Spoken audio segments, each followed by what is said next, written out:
It was a cold evening when I got home after a tiring day at work. My hands were full with grocery bags, and all I could think about was making dinner. When I stepped inside, something felt off. On the table near the door, there was an envelope. It stood out with its bright white color, and it was addressed to me, but the handwriting wasn't familiar. Curious and a little uneasy, I put the groceries down and opened the envelope. Inside was a short note. "Meet me at the park bench by the fountain at 9 p.m. tonight. Don't bring anyone. We need to talk." There was no name or hint about who had sent it. My heart started racing. Who could this be, and what did they want? For a moment, I thought about ignoring it. Maybe it was a prank. But as the evening went on, I couldn't stop thinking about it.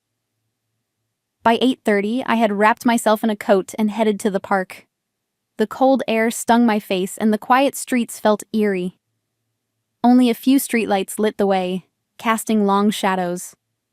When I reached the fountain, there was no one there. I checked my watch. It was 5 minutes to 9. I sat down and waited, my breath visible in the chilly air. The silence was heavy, broken only by the occasional rustling of leaves. Just as I began to think no one was coming, a figure stepped out from the shadows. "You came," the person said in a low voice.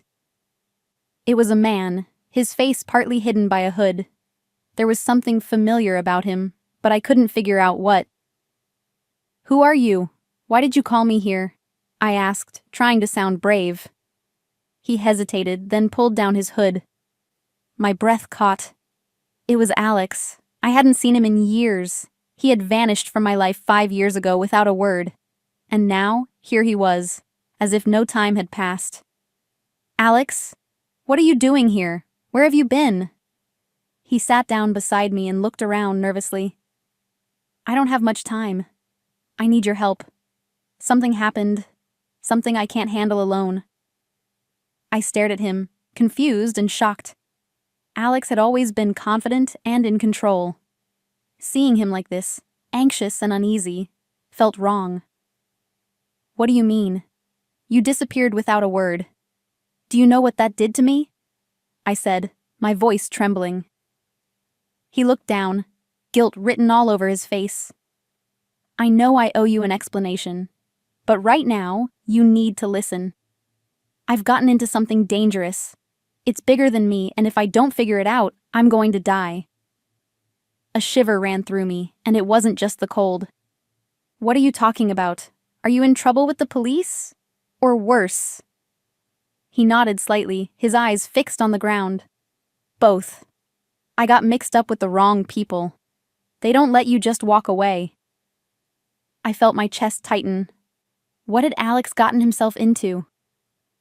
Before I could ask, he pulled a small, worn notebook from his pocket. "This has everything," he said, handing it to me. "Names, dates, places. It's proof of what they've been doing. I thought I could expose them, but now they know I have it. They'll do anything to get it back." I held the notebook, feeling its weight.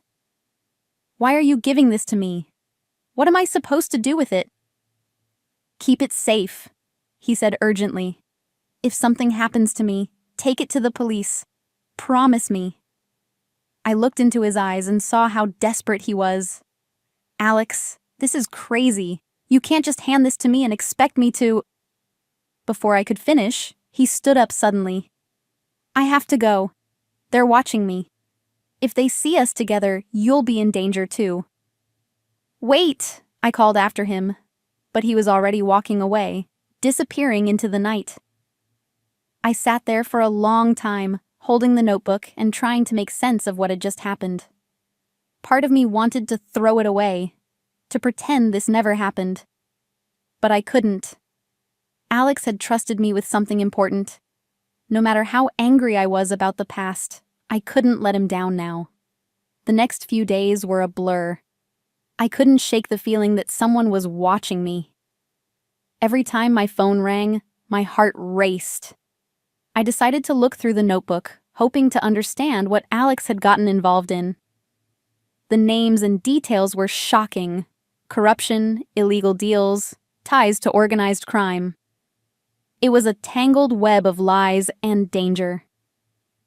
One evening, as I left work, I noticed a black car parked across the street. It had been there the day before. My stomach dropped. I hurried down the street, glancing back, and sure enough, the car started following me. My heart pounded as I ducked into an alley, weaving through narrow streets until I lost them. When I finally got home, I locked the door and checked all the windows. This wasn't just about Alex anymore. Whoever he was running from had now turned their attention to me. The next morning, I knew I had to do something. I called a friend of mine who worked in law enforcement. I didn't tell him everything over the phone, just that I had important information and needed his help. We agreed to meet that evening at a small diner on the edge of town. I brought the notebook, hidden in my bag, and arrived early. The diner was quiet, almost too quiet. Something about it felt wrong, but I brushed it off as nerves. When my friend arrived, I slid the notebook across the table. "This is what I was talking about," I said. "It's dangerous, but it's the truth. Alex is in trouble because of this." He opened the notebook and read through it. His face grew serious. "This is bad. If this gets out, it could take down some powerful people. But it'll also put a target on your back." "I already feel like I have one," I said. "They're following me, watching me. I can't live like this." He nodded and closed the notebook. "Leave it with me. I'll make sure it gets to the right people. But you need to be careful. Don't trust anyone, not even me. If something feels wrong, disappear." I agreed, though his warning didn't ease my nerves. As I left the diner, I couldn't shake the feeling that I was being watched again. The streetlights flickered as I walked, and every shadow seemed to move. When I got home, I saw the door slightly open. My stomach dropped. I stepped inside, every nerve on edge. The living room was a mess. Drawers pulled out, furniture overturned. Someone had been here. I grabbed my phone to call my friend, but before I could dial, I saw a shadow move. I turned quickly, and there he was. "Alex." "What are you doing here?" I demanded. "I came to warn you," he said, his voice tense. "They know about you. They know you have the notebook." "Not anymore," I said. "I gave it to someone who can help. But Alex, they trashed my place. They could come back." He ran a hand through his hair, looking stressed. "I'm sorry. I didn't mean for this to happen. But we need to leave. Now." "Leave? Where?" "Somewhere safe," he said, grabbing my coat. "I'll explain everything once we're out of here." Reluctantly, I followed him into the night, fear and questions swirling in my mind. Whatever was happening, it wasn't over yet.